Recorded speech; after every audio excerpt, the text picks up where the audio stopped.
बिस्मिल्लाहिर्रहमानिर्रहीम। अस्सलामुअलैकुम students. Class 5 और चैप्टर 5 है लाइट एंड साउंड का। इससे पिछली वीडियोस के अंदर हम लाइट और साउंड की बहुत सारी चीज़ों के बारे में समझ चुके हैं। मुझे उम्मीद है कि बेहतर से आपको समझ आ रही होगी। आज हम इंटेंसिटी ऑफ साउंड के बारे में यानी आवाज़ की शिद्दत के बारे में समझेंगे। अब हम देखते हैं कि आवाज़ देखें, कुछ आवाज़ बहुत ऊंची होती हैं, कुछ आवाज़ बहुत धीमी होती हैं। सो हम उन्हें कैटेगराइज करेंगे इंटेंसिटी ऑफ साउंड के हवाले से कि जिसकी शिद्दत ज्यादा है उसकी इंटेंसिटी ज्यादा है, जिसकी शिद्दत कम है उसकी इंटेंसिटी कम है। जो ऊंची आवाज है उसे हम इंटेंसिटी ऑफ साउंड में हम उसे बोलेंगे हायर एम्पलीट्यूड, और जिसकी आवाज कम है उसे हम बोलेंगे कि ये इंटेंसिटी लोअर एम्पलीट्यूड के ऊपर है। अब इसे हम पढ़ते हैं अपने सिलेबस के हिसाब से। The intensity of sound is the loudness और सॉफ्टनेस ऑफ अ साउंड। कि जो इंटेंसिटी होती है वो असल में किसी आवाज का ऊंचा होना या किसी आवाज का नीचा होना या कम होना कहलाता है। इंटेंसिटी कहते हैं शिद्दत को, किसी आवाज का ऊंचा या नीचा होना। Sound waves with the higher amplitude is the higher intensity. कि जिनमें आवाज ऊंची होती है, जिनमें शिद्दत ज्यादा होती है, वो कहलाती हैं higher amplitude. Whereas the sound waves the lower amplitude is the lower intensity, और जिसमें शिद्दत कम होती है वो लोअर कहलाती हैं। अब आगे हम पढ़ते हैं the intensity of sound also depend the distance from the source. कि ये जो एक जगह से हम किसी साउंड को दूसरी जगह पे पहुंचा रहे होते हैं, इसमें डिस्टेंस बहुत अहम किरदार अदा करता है। मान ले कि एक कोने के अंदर आप खड़े हैं और दूसरे कोने में आपका एक दोस्त खड़ा है। अगर ये डिस्टेंस ज्यादा है तो जो आपकी हायर इंटेंसिटी है, ये साउंड अगर हायर है तो वहां तक पहुंचने में हेल्प करेगी, अगर लोअर है तो वो वहां पे नहीं पहुंच पाएगी, आपकी आवाज वहां तक मैसेज कन्वे नहीं हो सकेगा। The larger distance from the source, कि अगर एक जगह से दूसरे पॉइंट पे ये फासला ज्यादा हुआ, the lesser the intensity of sound, के जो इंटेंसिटी ऑफ साउंड है, जो उसकी शिद्दत है वो कम होती जाएगी। अगर कहीं पे कोई म्यूजिक ड्रम बज रहा है और हम उससे थोड़ा दूर हैं तो हमें उसकी इंटेंसिटी कम सुनाई दे रही है, वो शिद्दत उसकी कम है। अगर हम उसके ज्यादा करीब हैं, ऑब्जेक्ट के साथ हमारा फासला कम है, तो हमें वो साउंड ज्यादा मिलेगी। The smaller distance of the source is greater intensity, कि अगर हम करीब हैं तो हमें ज्यादा ऊंची आवाज मिलेगी। The unit of the mayor, ये है मेन पॉइंट जो हमने सीखना है। The unit of the mayor intensity sound is the decibel. DB के नाम से इसे हमने, एक सिंबल है, जैसे हम स्पीड को एस से, टाइम को टी से, इसी तरह से साउंड की वेलोसिटी को हम डीबी से हम शो करेंगे, जिससे हमें पता चलेगा कि ये हमारी साउंड इंटेंसिटी है, कि ये हमारी कम है या ज्यादा है। अब हम मजीद आगे चलते हैं। हमें पेज नंबर 59 के ऊपर कुछ डायग्राम्स दी हुई हैं। अब देखें कि जो 0 dB है, 10 dB है जहां पे हमें पत्तों की आवाज आती है, और दूसरा फ्रीजर है जो जो अम्ब्रेला के ऊपर बारिश डल रही होती है, 50 dB पे है। जैसे जैसे ये साउंड बढ़ती जाएगी और ये dBs की वैल्यू बढ़ती जाएगी, वैसे वैसे साउंड इंटेंसिटी बढ़ती जाएगी, और उसे हम समझेंगे कि अब ये बहुत ज्यादा बेहंगम शोर हो रहा है, अब ये डिस्टर्ब कर रहा है। जैसे हमने चैप्टर नंबर 3 के अंदर पढ़ा था कि हमें लैंड पोल्यूशन, वाटर पोल्यूशन और एयर पोल्यूशन था, इसी तरह से हमारे पास एक चौथा फैक्टर भी है जिसे हम नॉइज पोल्यूशन बोलेंगे। और आज के इस टॉपिक के अंदर हमें नॉइज पोल्यूशन, उसके हार्मफुल इफेक्ट और उसे रिड्यूस करने के लिए भी हेल्प चाहिए कि वो कौन कौन से फैक्टर हैं जिनसे हम उसे कम कर सकते हैं, ये हमने सीखना है। सबसे पहले नॉइज पोल्यूशन की डेफिनेशन को क्लियर करते हैं। Noise is an unwanted sound and that is loud, unpleasant और डिसरप्टिव।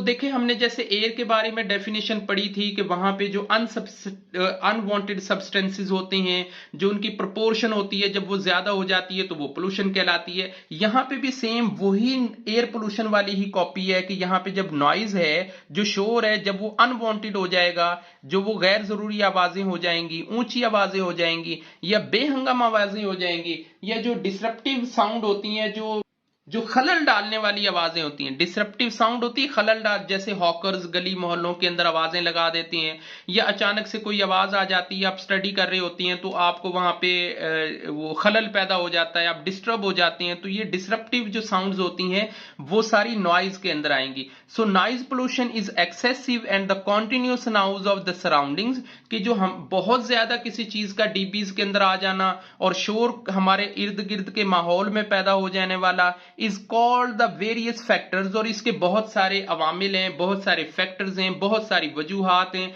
जैसे हमारे दाएं बाएं मशीनें चल रही होती हैं, हॉन्किंग बाय द व्हीकल्स हैं, हमारी गाड़ियों के हॉर्न्स चल रहे होते हैं, and the sound produce the appliances, और हमारे जो घरों के अंदर अप्लायंसेस हैं, जो डिफरेंट लोकेशंस के अंदर जो अप्लायंसेस चल रही होती हैं, लाइक टीवी है, म्यूजिक सिस्टम है, रेडियो वगैरह है, ये भी हाई वॉल्यूम पे जाते हैं, तो ये नॉइज पोल्यूशन का बाइस बनते हैं।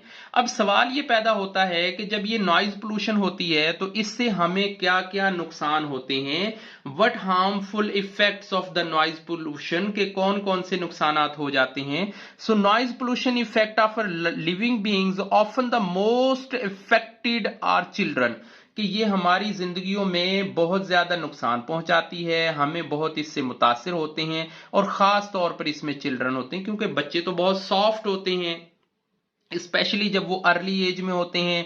पीपल हु आर अनवेल, जो ठीक नहीं होते हैं, जो बीमार होते हैं, हॉस्पिटल्स में होते हैं, या animals, some are harmful effect noise pollution are the listed below, ये जो जानवर होते हैं वो भी इससे परेशान हो जाते हैं, छोटे परिंदे हैं, पेट्स हैं, बर्ड्स होते हैं, वो सब इससे डिस्टर्ब हो रहे होते हैं। सो हम आगे इनकी डिटेल पढ़ते हैं कि वो कौन कौन से फैक्टर हैं जिनसे हमें ये परेशानी होती है, जो हमने याद भी रखने हैं।